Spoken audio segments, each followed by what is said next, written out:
ce jour dédié pour l'élévation de l'âme de Eliaou Ben Zeir Azron Levracha de mémoire béni. Il a réussi dans l'achat en cours de la maison et dans l'éducation des enfants de Nissim Ben Yehudit et de sa famille. Bezrat Hashem. On continue dans les lois concernant Kibud Avaim, honneur de père et mère. Son père lui a demandé d'aller faire quelque chose.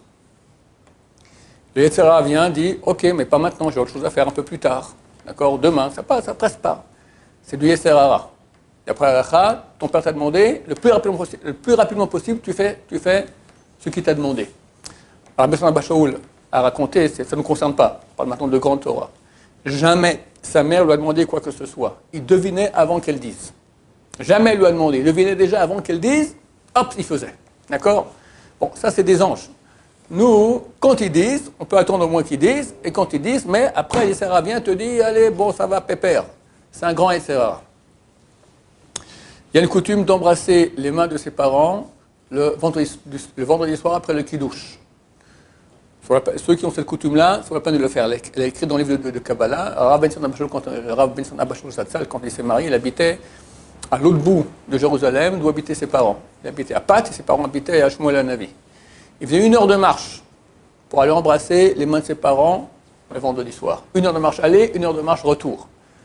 Nous, on ne va pas faire ça. Pourquoi? Parce que nous, pendant 1 heure de marche, on perd notre temps. On rêvasse. Lui, il faisait 3-4 mastertodes dans ce temps-là. D'accord? Il étudiait. Donc, mais néanmoins, pour vous dire l'importance.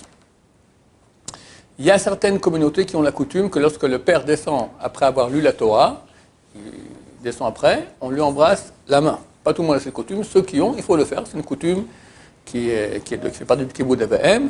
Bien qu'on n'embrasse pas quelqu'un dans une synagogue, c'est interdit pour ne pas montrer qu'on a un autre amour que Dieu. Néanmoins, là, ce n'est pas un amour, c'est du kavod, c'est de l'honneur à ses parents. Il faut la peine de prendre conseil chez eux. Si on sait qu'ils sont à côté de la plaque, faire comme si on prend conseil chez eux pour les honorer, leur raconter ce qu'on fait, donner une bracha.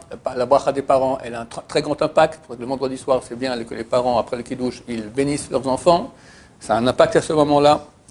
Il faut visiter les parents. Si quelqu'un dit, demain je vais voir mes parents, c'est un éder. C'est un vœu grave. Pourquoi? Parce que c'est une mitzvah. Toute mitzvah qui n'est pas obligatoire et que tu dis que tu vas faire, elle devient un éder, elle devient un vœu. D'accord?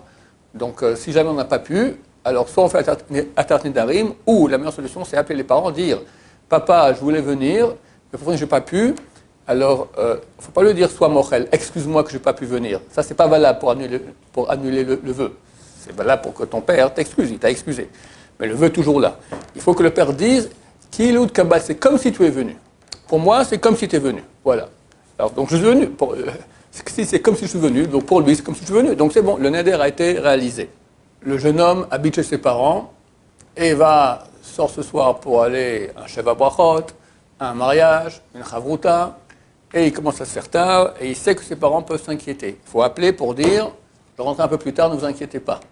Il est parti en voyage. Il ne faut pas rester 2 semaines sans faire rien du tout, aucun message, 6 séances radio, d'accord? Donc il faut mettre aux parents, au courant, parents et les parents, qu'est-ce qui se passe, où tu es, qu'est-ce qui se passe, ils sont inquiets. C'est très important. On te demande de dire Kaddish pour quelqu'un qui est décédé. Des fois, tu as quelqu'un qui est décédé, ses enfants sont assimilés, ils ne vont pas faire Kaddish, il n'y a personne qui dit Kaddish. Alors, c'est une grande mitzvah. Néanmoins, on parle maintenant d'un Kaddish Yatom, le Kaddish qu'on dit pour le Kaddish des orphelins. C'est le Kaddish qu'on dit avant Al-Musha Be'ach, ou un Kaddish qu'on dit après un cours. D'accord? D'habitude, ce sont les gens orphelins qui le disent. Si tu dis cela, si tu vas dire ce Kaddish, il se peut que les gens vont dire tiens, je ne savais pas qu'un tel, ses parents sont décédés.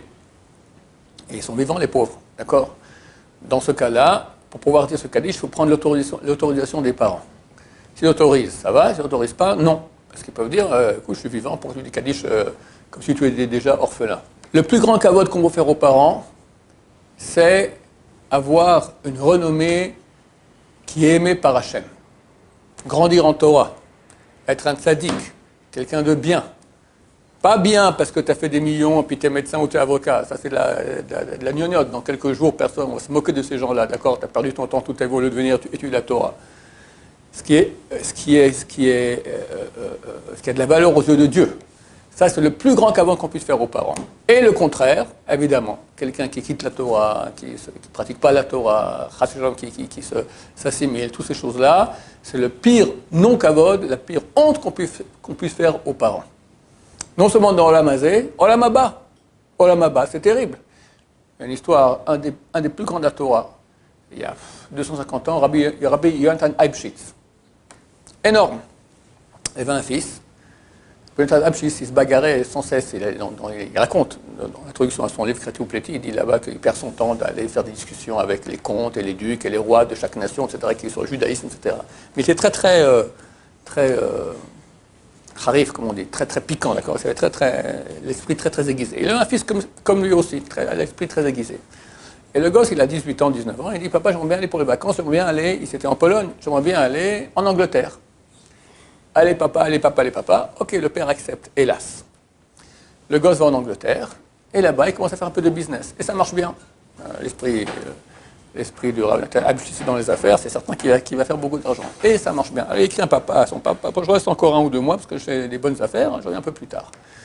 Il est resté là-bas 1 an, 2 ans, 3 ans, et il commence à s'assimiler, il commence à aller avec des femmes anglaises, etc., et il quitte complètement la Torah. Et son père est décédé, et lui, il est devenu un grand millionnaire, il a même acheté le titre de Lord.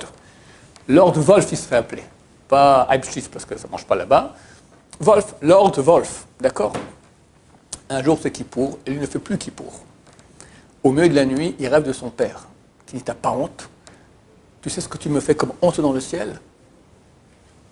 À cause de toi, que tu as quitté la Torah comme ça, j'ai une honte terrible. Fais tchouva ou je te tue. Bon, lui se réveille comme ça, il dit, oh là là, terrible. Bon, c'est un rêve, les rêves ça vaut rien, allez, je me fais un thé. Il se fait un ti, d'accord? Yom Kippour. Il boit son thé, il va demain dormir. Et tu crois que c'est un rêve, que c'est des blagues que je te raconte? Je t'avertis, ou tu fais tchouva, aujourd'hui, maintenant, ou je te tue. Ah, il travaille de nouveau complètement ratatiné. Ça va pas cette histoire-là. Il se refait de nouveau un ti. C'est pas possible, c'est n'importe quoi, je veux dire. Il va de nouveau dormir, et là, le père vient. Je comprends, une fois que tu ne comprends pas, je te tue. Il commence à l'étrangler comme ça. Et lui se réveille, et il va dans la glace, il voit les traces sur sa gorge comme ça, il est griffé comme ça, qu'on a voulu étrangler. Il a compris que ce n'est pas une blague, il est allé à Kippour, à la synagogue, il a pleuré, fait une tchouva totale. Nous, on n'a pas ce mérite-là qu'un parent comme Rabbi Eibschitz va venir, si on t'a fait quelque chose de bêtisé, il te vient en rêve et te donne une claque, d'accord? Mais ça veut dire quand même que ce que nous faisons, ça fait honte aux parents, aux ancêtres, d'accord? Tu fais n'importe quoi. Et au contraire, si tu rapproches la Torah, tu lis la Torah comme il faut bien, ça fait beaucoup de kavod. Donc il y a aussi du kavod post-mortem. Le Shulchan Aruch, la Gemara dans Kiddushin dit, plus le Rambam, Maïmonide, et ensuite le Shulchan Aruch, il dit, même si ton père ou ta mère t'ont pris une bourse d'écus d'or, ça vaut, allez, 1 million d'euros, une bourse d'écus d'or comme ça, et la jette dans la mer, tu n'as pas le droit de leur faire honte. Tu te tais et tu acceptes le décret du roi d'Hachem avec abnégation. C'est pas facile, c'est très dur. Même avant, tu vois qu'il va jeter, tu n'as pas le droit de lui faire honte à ton père, de crier dessus. Tu peux le supplier, papa, je t'en prie, je te supplie, ne fais pas ça. Tu ne peux pas lui dire, t'es un crétin fini, etc. À Dieu ne plaise, lui crier dessus, c'est interdit. D'accord? Est-ce que je peux après lui intenter un procès pour 1 million d'euros qu'il m'a jeté à la mer? D'après la loi stricte, oui, mais c'est déconseillé de faire. La Chaya dit, mieux vaut ne pas faire ça. Ça ne se fait pas d'intenter un procès à ses parents. Mais si tu y tiens vraiment, alors la Chaya ne l'interdit pas. On n'a pas le droit de presser ses parents qui nous donnent de l'argent. Même tu es à la yeshiva, tu as besoin maintenant d'un peu d'argent pour acheter une pizza ou quelque chose, ou mieux, tu vas t'acheter des filines, n'importe quoi, d'accord? Papa donne-moi, papa ou maman donne-moi, interdit. On ne fait pas pression sur ses parents pour qu'ils donnent de l'argent. Tu peux demander une fois, gentiment. Tu auras besoin un peu d'argent si ça ne te dérange pas. Voilà, mais pas plus que cela. Le père, il veut bien donner l'argent. Mais la mère, ça lui casse les pieds. Elle veut s'acheter une robe, d'accord, ou partir en vacances. Elle sait que si le père va donner, il n'y a ni de vacances, ni de robe. D'accord? Alors, on écoute le père, on écoute plutôt la mère. Alors, c'est comme ça.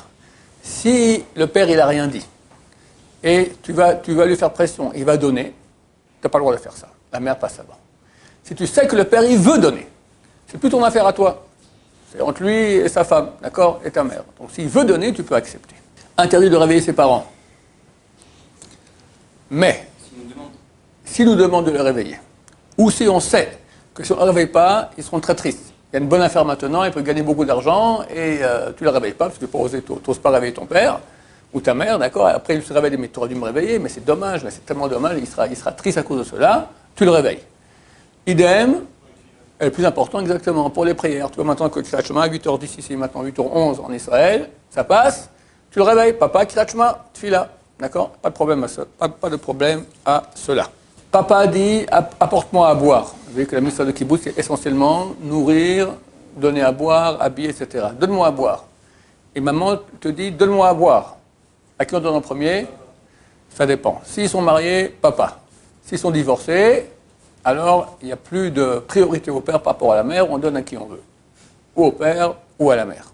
Son père lui a dit, accompagne Samuel, il va à l'aéroport aujourd'hui, il repart en France, la Easter, accompagne avec ta voiture, d'accord.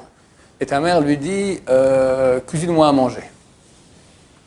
Là, le père a dit une chose, et la mère dit une chose, on dit que donc, écoute le père. Mais là, c'est différent. Pourquoi? Parce que le père n'a pas demandé pour lui. Il n'a pas dit, donne-moi à boire. Il lui a dit, rends service à quelqu'un. Ça me fait plaisir que tu rends service à quelqu'un d'autre, pas à moi. Et la mère dit, pour moi, fais-moi à manger, donne-moi à boire. Là, c'est la mère qui a la priorité. On verra la suite la prochaine fois. Baruch Adonai, Olam Amen.